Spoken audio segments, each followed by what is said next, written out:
میں ہندوستان کا مستقبل ہوں، میں ہندوستان کا فیوچر ہوں، میں ہندوستان کو گلے گلزار بنانے کی کوشش کرنا چاہتا ہوں۔ یقین جانو دل خوش ہو گیا۔ اور مفتی محمد محسن صاحب، میرے دل میں آپ کی قدر بے انتہا بڑھ گئی ہے۔ آپ سے صرف اتنا کہنا چاہتا ہوں، کسی نے کہا ہے اور بہت خوب کہا ہے کہ جو اعلیٰ ظرف ہوتے ہیں ہمیشہ جھک کے ملتے ہیں، صراحی سرنگو ہو کر بھرا کرتی ہے پیمانے، ہزاروں سال نرگس اپنی بے نوری پہ روتی ہے، بڑی مشکل سے ہوتا ہے چمن میں دیدور پیدا۔ مفتی محمد محسن صاحب، آپ نے یہ چند سالوں میں مختصر سے وقت میں جو کارنامہ انجام دیا ہے، اس پر آپ کی جتنی تعریف کی جائے، آپ کی جتنی حوصلہ افزائی کی جائے، آپ کی تعریف میں جتنے جملے کہے جائیں کم ہے۔ یقین جانیے ہمارے اندر وہ جملے نہیں ہیں، وہ انداز نہیں ہے، وہ ادب نہیں ہے کہ جس کے ذریعے سے ہم آپ کا شکریہ ادا کر سکے۔ میں تو کہنا چاہتا ہوں، علل اعلان کہنا چاہتا ہوں کہ بہت جلد آپ کا یہ ادارہ اگر آپ اسی طرح سے محنت کرتے رہے تو دھرتی پر اس طرح چمکے گا جس طرح آسمان کی بلندی پر سورج چمکتا ہے، چاند چمکتا ہے، ستارے چمکتے ہیں۔ میں خوش ہو گیا، مجھے کہنے دو، اور یقین جانو دو کہتا ہوں، یہ چھوٹی سی جان کا مفتی محسن ہاتھ پیر پتلے، انتہائی کمزور ناتواں آدمی ہے، لیکن اکیلا آدمی کتنا کام کر رہا ہے یار۔ 25 سالوں سے میں اسٹیج کی دنیا پر ہوں، 25 سالوں سے میں مدارس کے جلسوں میں ہیں، اور 25 سالوں سے میں مدرسوں کے بچوں کے امتحان لے رہا ہوں، ان کے پروگرام سن رہا ہوں۔ کہیں کہیں ایسی محنت دکھائی دیتی ہے۔ میں تیری محنت کو سلام کرتا ہوں اور تجھے سلام کرتا ہوں، اور ایک نصیحت کرتا ہوں، وہ بھی ذرا توجہ سے سن لے مفتی محسن، یقین کے ساتھ سن لے اور دل کی گہرائی میں اتار لے۔ اس قوم نے کبھی کسی کو کسی کی محنت کا صلہ نہیں دیا ہے۔ اللہ کے لیے محنت کرو، محنت کرو گے یہ قوم پتھر برسائے گی، گالیاں دے گی، یہ آپ پر تانے کسے گی، یہ پھپتیاں کسے گی، لیکن ہمیں ان کے لیے کرنا ہی نہیں ہے، ہمیں تو اللہ کے لیے کرنا ہے، ملک کے لیے کرنا ہے، اپنے بچوں کو مستقبل میں بہترین مستقبل دینے کے لیے کرنا ہے۔ اس لیے ہمیں ان سب کی باتوں پر کوئی دھیان نہیں دینا ہے۔ ارے ہم کیا محنت کریں گے؟ نبی نے محنت کی، آمنہ کے لختے جگر وجہ تخلیق کائنات نے محنت کی۔ مجھے بتاؤ، کیا نبی کو پتھر نہیں مارے گئے؟ کیا نبی کو مکے سے نکلنے پر مجبور نہیں کیا گیا؟ کیا نبی کو جادوگر نہیں کہا گیا؟ کیا نبی کو کاہن نہیں کہا گیا؟ اور کیا نبی کی برائی ہر چوراہے پر نہیں کی گئی؟ اور کیا نبی کے ساتھ ناروا سلوک نہیں کیا گیا؟ یہ سب کچھ ہوتا رہا ہے اور سب کچھ ہوتا رہے گا، لیکن اچھی طرح سمجھو کہ جو سورج ہوتا ہے اس کی چمک کو آج تک کسی نے روک نہیں پایا ہے، اور آج تک کسی نے اس کو بجھا نہیں پایا ہے۔ مجھے یاد پڑتا ہے خطیب ایشیا مولانا قاسم نانوتوی کے روحانی بیٹے عطا اللہ شاہ بخاری رحمت اللہ علیہ اللہ کے دین کی کس طرح تبلیغ کرتے تھے، اللہ نے آپ کو کس طرح کا علم عطا کیا تھا، لیکن اس قوم نے عطا اللہ کو چوک پر کھڑے ہو کر کے گالیاں دی تھی، اور عطا اللہ کی جگہ عطا الو کہا تھا انہیں۔ یہ قوم ہی کے افراد تھے۔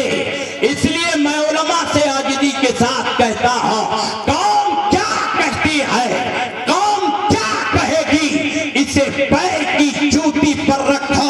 ہمیں پیدا نبی کا وارث بنا کر کے کیا گیا ہے، ہماری ذمہ داری ہے کہ ہم نبی کی وراثت کو سنبھالیں۔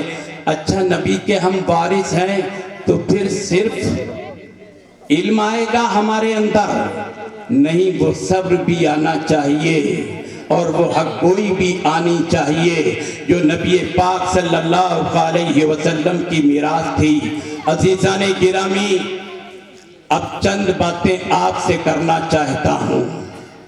میں نے قرآن کی ایک آیت پڑھی ہے، اللہ اس میں اعلان کرتا ہے الیوم اکملت لکم دینکم واتممت علیکم نعمتی ورضیت لکم الاسلام دینا۔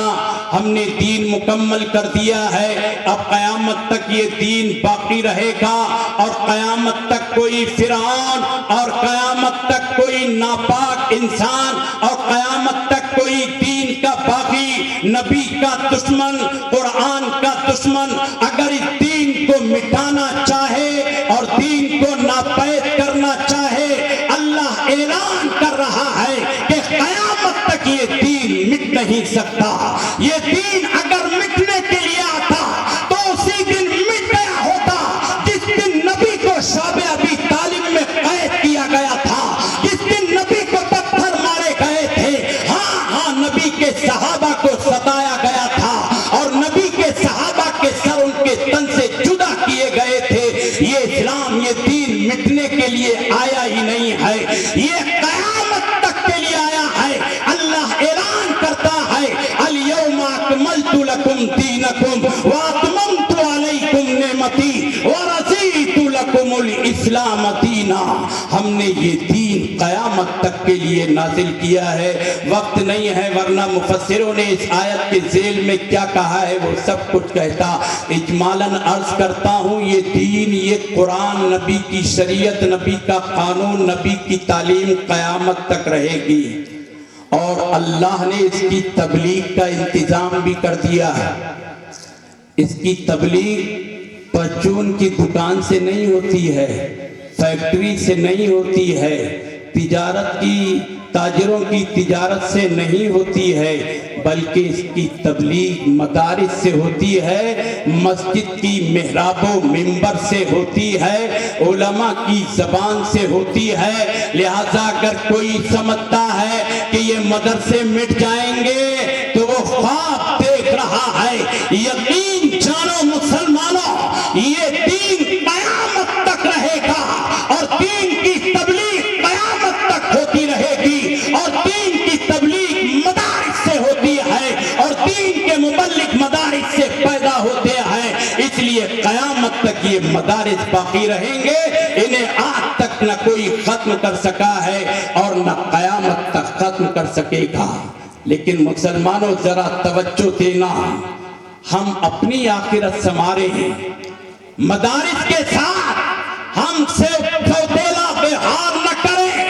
تاریخ آپ کے سامنے بیان کرتا ہوں، اب سے کئی سال پہلے انگریزوں نے ایک میٹنگ کی تھی، ایک کانفرنس کی تھی۔ اگر میڈیا اس جگہ ہے، میرے ایک جملے کو نوٹ کرے، اور کائنات کے کونے کونے میں اور کائنات کے چپے چپے میں اور کائنات کے گاؤں گاؤں میں اور کائنات کے شہر شہر میں پہنچانے کی کوشش کرے۔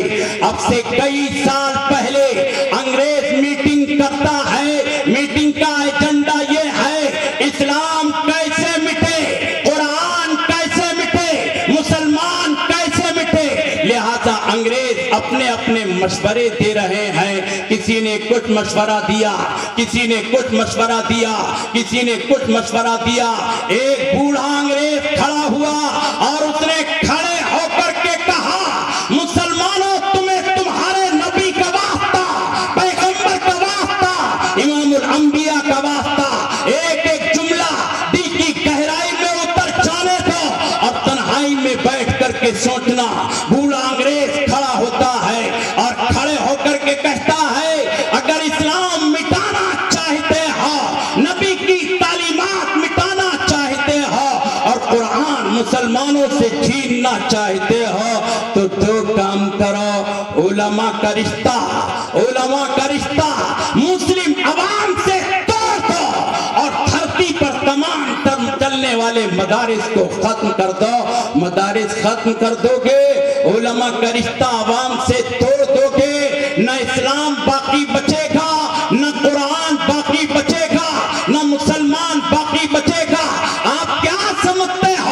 علماء